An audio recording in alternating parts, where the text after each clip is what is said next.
ಸಂಪೂರ್ಣ ಸೂರ್ಯಗ್ರಹಣವು ಮಧ್ಯಾಹ್ನ ಮತ್ತು ಸಂಜೆಯ ನಡುವೆ ಆಕಾಶವನ್ನು ಕತ್ತಲೆಯಾಗಿಸಿತು.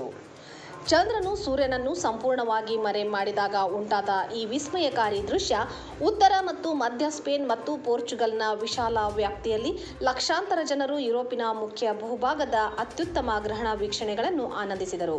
ಇದು ಗ್ರೀನ್ಲ್ಯಾಂಡ್ ಮತ್ತು ಐಸ್ಲ್ಯಾಂಡ್ನ ಚೂರುಗಳ ಮೇಲೆಯೂ ಹಾದುಹೋಯಿತು. ಆಗಸ್ಟ್ 12, 2026ರಂದು ಸ್ಪೇನ್ನಲ್ಲಿ ಸಂಭವಿಸಿದ ಸಂಪೂರ್ಣ ಸೂರ್ಯಗ್ರಹಣವು ಮಧ್ಯಾಹ್ನ ಮತ್ತು ಸಂಜೆಯ ನಡುವೆ ಆಕಾಶವನ್ನು ಕತ್ತಲೆಯಾಗಿಸಿತು. ಇದು ಒಂದು ಶತಮಾನಕ್ಕೂ ಅಧಿಕ ಕಾಲದಲ್ಲಿ ಸ್ಪೇನ್ ದೇಶದಲ್ಲಿ ಕಂಡುಬಂದ ಮೊದಲ ಸಂಪೂರ್ಣ ಸೂರ್ಯಗ್ರಹಣವಾಗಿದ್ದು, ಲಕ್ಷಾಂತರ ಜನರು ಈ ಅಪರೂಪದ ವಿದ್ಯಮಾನವನ್ನು ಕಣ್ಣಾರೆ ಕಂಡು ರೋಮಾಂಚನಗೊಂಡರು.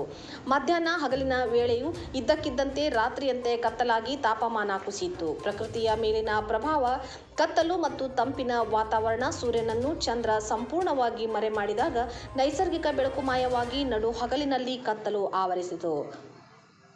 ಪ್ರಾಣಿಗಳ ವರ್ತನೆ ಹೇಗಿತ್ತು ಗೊತ್ತಾ? ದಿಢೀರ್ ಕತ್ತಲಾದ ಕಾರಣ ಕೆಲವು ಪ್ರಾಣಿಗಳು ನಿದ್ರೆಗೆ ಜಾರಿದವು. ಜನರ ಪ್ರತಿಕ್ರಿಯೆ: ರಸ್ತೆಗಳಲ್ಲಿ ಮತ್ತು ಕಡಲ ತೀರಗಳಲ್ಲಿ ಸೇರಿದ್ದ ಲಕ್ಷಾಂತರ ಪ್ರವಾಸಿಗರು ಹಾಗೂ ಸ್ಥಳೀಯರು ಈ ಸುಂದರ ದೃಶ್ಯವನ್ನು ಕಣ್ತುಂಬಿಕೊಂಡರು.